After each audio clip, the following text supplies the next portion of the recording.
श्रावणी के चैनल पर आप सबका हार्दिक स्वागत है। गिनौनी नज़र बहुत अच्छी कहानी है, पूरी पढ़िए और ज़रूर बताइएगा कैसी लगी। विनिशा शाम को अपने पति के लिए जूस बना रही थी, तभी उसकी छोटी बहन पूनम का फ़ोन आया। विनिशा ने जल्दी से फ़ोन रिसीव किया और कहा, मैं अभी तुझे ही याद कर रही थी। तुझे आम का जूस पसंद है ना, इसलिए जब भी बनाती हूँ हमेशा तेरी याद आ जाती है। पर विनिशा ही की बहन पूनम बिल्कुल खामोश थी। जब विनिशा ने उसकी खामोशी का कारण पूछा तो पूनम की सिसकियों की आवाज़ विनिशा के कानों में साफ सुनाई पड़ रही थी।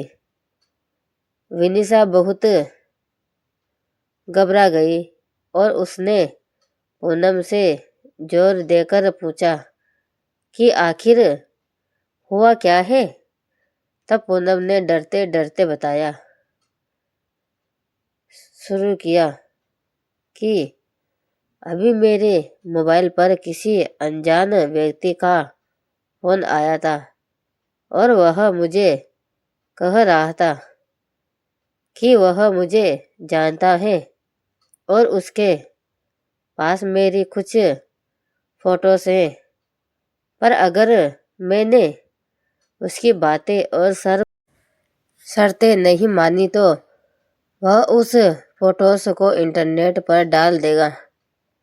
तब विनिशा ने पूनम से कहा, पूनम, ऐसे ही कोई गलत नंबर होगा, कोई सिरफिरा ऐसे ही तेरे मज़े ले रहा होगा, तो डर मत, कुछ नहीं होगा ऐसा वैसा।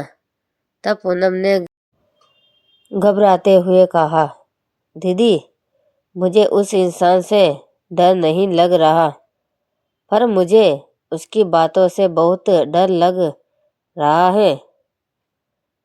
यह कहकर पूनम रोने लगी।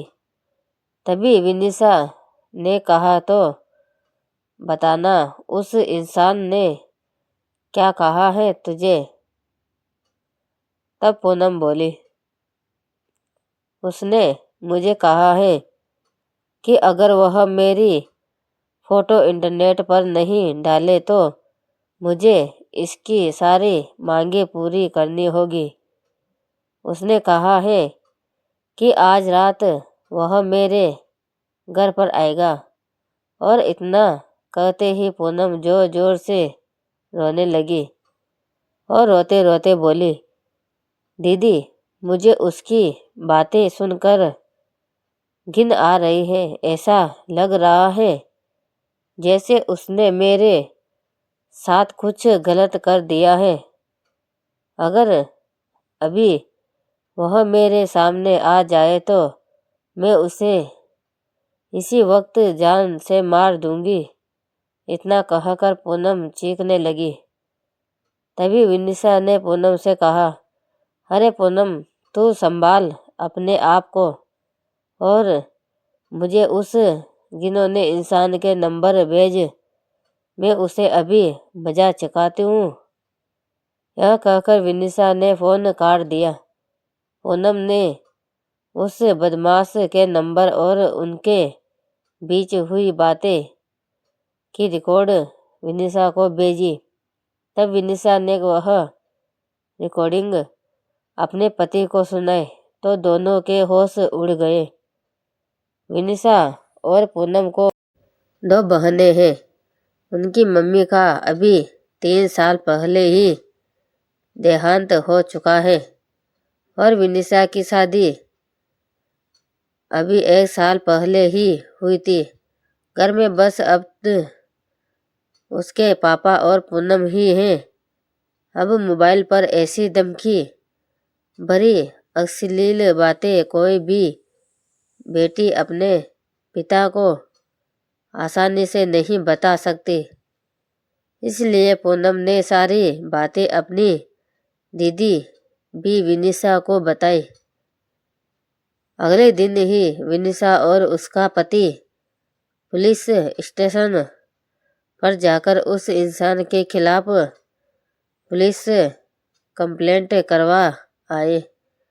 बाद में जब पुलिस ने छानबीन की तो पता लगा वह लड़का पूनम के मोहल्ले का ही निकला जो मानसिक गंदगी से पीड़ित था। उसकी सोच और उसके विचार हर एक लड़की के प्रति घिनौनी नज़र रखते हैं। उसे पता था कि पूनम की मम्मी का देहांत हो चुका है और वह दिन भर घर पर अकेली रहती है और वे इसका फ़ायदा उठा सकते हैं। और वह लड़का अपनी बुरी नज़रों और घटिया बातों से पूनम की आत्मा के साथ खिलवाड़ कर रहा था। पर बाद में जब उसे पुलिस ने पकड़ लिया तो उसे जेल की सलाखों के पीछे जाना पड़ा। आज भी हमारे समाज में उस जैसे मानसिक रोगी बेटे हैं जो हजारों लड़कियों की आत्मा के साथ खिलवाड़ कर रहे हैं। इनमें से कुछ लड़कियां तो मजबूत होती हैं जो ऐसे रोगियों को अच्छा सबक सिखाती हैं और कुछ लड़कियां उनसे डर जाती हैं और उनकी मांगों को पूरा करते करते उनकी घिनौनी नज़रों का शिकार बनती हैं। पर आज समय आ गया है कि ऐसे मानसिक रोगियों को हम लड़कियां ही सबक सिखा सकती हैं।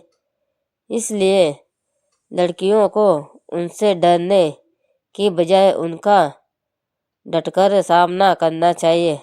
अगर आपको हमारी हिंदी कहानियाँ पसंद आए तो ज़रूर कमेंट सेक्शन में बताइएगा। आप सब लोगों को कहानियाँ कैसी लगी? अगर पसंद आए तो लाइक सब्सक्राइब करना ना भूलिए।